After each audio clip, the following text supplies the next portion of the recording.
और एक प्रकार से चौराहे पर रखे तो एक स्मारक बन जाती है। हमने वेस्ट मैनेजमेंट के लेकर के उसका एक रेवेन्यू मॉडल बन सकता है। मॉडल कैसे बन सकता है, उस दिशा में हमने काम करना चाहिए। कुछ शहरों ने किया है। अरे सीवेज का पानी भी रीयूज हो सकता है बगीचों में। अगर आज हम पानी का उपयोग करते हैं, आप कल्पना कर सकते हैं अगर गांव को, किसानों को पानी मिलना बंद हो जाए और हम कहेंगे शहर को पानी दो, तो क्या स्थिति बनेगी। हमारे जो पीने के सिवाय के काम है उसमें सीवेज वाटर का ट्रीटमेंट करके उसमें से पानी बगीचों के लिए, बाकी कामों के लिए बहुत बड़ी मात्रा में उपयोग कर सकते हैं। तो जो वेस्ट है वो वेल्थ में कन्वर्ट होगा और वो पानी की जो गंदगी है वो भी दूर हो जाएगी और शहर के आरोग्य में भी बहुत बड़ा बदलाव आएगा। अगर हम शहर में आरोग्य के लिए ये प्रिवेंटिव चीजों पर बल नहीं देंगे तो कितने ही अस्पताल बनाए कम पड़ जाएंगे, स्वाभाविक है। और इसलिए हमारा शहर स्वच्छ रहे, स्वस्थ भी रहे, ये भी हम लोगों का प्रयास होना चाहिए। और मुझे पक्का विश्वास है कि हम घर से निकले कूड़े कचरे से लेकर के, रसोई से निकले हुए कूड़े कचरे से लेकर के, गली मोहल्ले के कूड़े कचरे तक, या इमारतें पुरानी तोड़ करके नई बन रही है तो वो भी, इन सारी एक जगह तय करें और कूड़ा कचरा फेंक दे, ऐसा नहीं। हम कोशिश करें कि हम उसमें से कैसे आगे आ सकते हैं।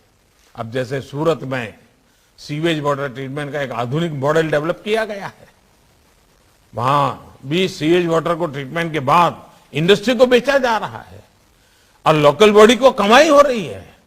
ऐसा कई शहरों में होता होगा, तो मुझे जानकारी थी इसलिए मैंने उसका उल्लेख किया। ऐसे कई शहर है जो आज कर रहे हैं और उसके कारण शहर के रेवेन्यू को भी फायदा हो सकता है।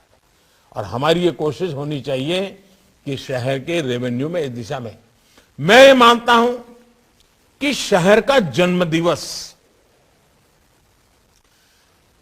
हमें पता होना चाहिए हमारे शहर का जन्म दिवस कब है।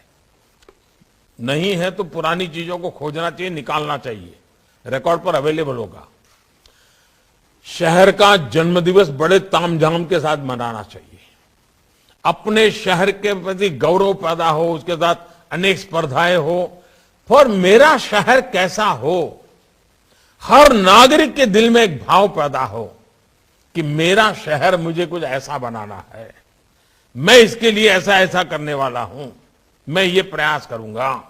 ये जब तक हम नहीं करते हैं तो फिर क्या होता है, टैक्स बढ़ाया कि कम किया, फलाना किया कि ढिकना किया, इसी में चर्चा हो रही है। अभी योगी जी अपने भाषण में एलईडी बल्ब की चर्चा कर रहे थे। क्या आप तय कर सकते हैं कि मेरे नगर में एक भी गली, एक भी खंभा ऐसा नहीं होगा जिस पर एलईडी बल्ब ना लगा हो। आप देखिए नगर पालिका के, महानगर पालिका के बिजली का बिल एकदम से कम हो जाएगा और रोशनी बदलेगी, वो तो अलग। अब ये बड़ा अभियान के लेते करना चाहिए कि ये काम मुझे 2 महीने 3 महीने में पूरा करना है। एक भी बल्ब ऐसा नहीं होगा जो एलईडी बल्ब ना हो। उसी प्रकार से आप अपने मतदाताओं को, अपने नगर के नागरिकों को, उनको खुश करने के लिए भी एक काम कर सकते हैं। हर घर में एलईडी बल्ब हो। मध्यम वर्ग परिवार के घर में अगर एलईडी बल्ब से लाइट चलेगा तो उसका बिजली का बिल 200, 500, 1000, 2000 कम आएगा, मध्यम वर्ग के पैसे बच जाएंगे। ये प्रयास हम लोगों को करना चाहिए और ये सारा के लिए नई योजनाएं उपलब्ध है। इन उपलब्ध योजनाओं का उपयोग करते हुए हम इन बातों को कैसे आगे बढ़ाएं। आज आजादी का अमृत महोत्सव चलता है। देखिए, शहर का विकास भी जन भागीदारी से होना चाहिए। जन भागीदारी पर बल देना चाहिए। जितनी मात्रा में जन भागीदारी, अब जैसे हमारा आग्रह है कि अगर आपके नगर में एनसीसी के यूनिट चलते हैं स्कूलों में, तो एनसीसी के यूनिट के लोगों से बात करो। जितने भी आपके यहां स्टैच्यू लगे हुए हैं, बाबा साहब आम्बेडकर की स्टैच्यू होगा, महात्मा गांधी का स्टैच्यू होगा, कहीं स्वामी विवेकानंद जी का स्टैच्यू होगा, कहां शहीद वीर भगत सिंह जी का स्टैच्यू होगा, कहीं राणा प्रताप जी का होगा, कहीं छत्रपति शिवाजी महाराज का होगा। अलग अलग स्टैच्यू रहते हैं।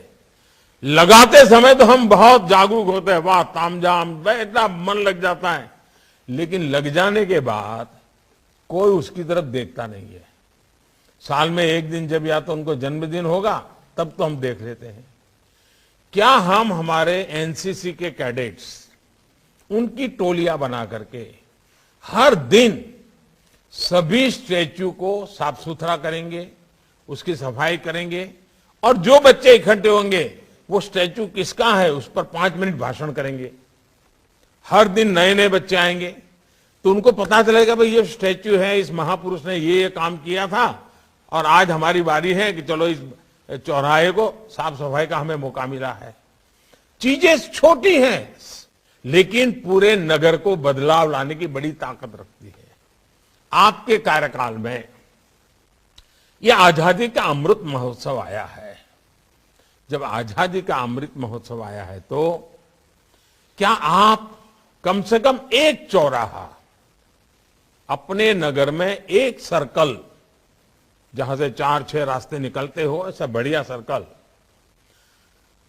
उसमें पब्लिक प्राइवेट पार्टनरशिप से, सरकार का म्युनिसिपैलिटी का पैसा नहीं, जन भागीदारी से कोई ऐसा स्मारक बना सकते हैं, यूनिक स्मारक, जो आजादी के अमृत महोत्सव से सुसंगत हो, आजादी के आंदोलन को या देश के कर्तव्य भाव को या उज्जवल भविष्य के भारत की कुछ चीज दिखे, ऐसा सर्कल का सुशोभन। कंपटीशन करें, कलाकारों को कहे भाई आप बताइए क्या होना चाहिए, डिजाइन करके कंपटीशन हो, कंपटीशन में इनाम मिले, फिर इसमें से बनाने वाले चुने जाए। एक आपके जीवन की यादगार आप छोड़ करके जाएंगे। और मैं मानता हूं कि ऐसी बहुत सी चीजें हैं जिस पर हम बल देंगे। उसी प्रकार से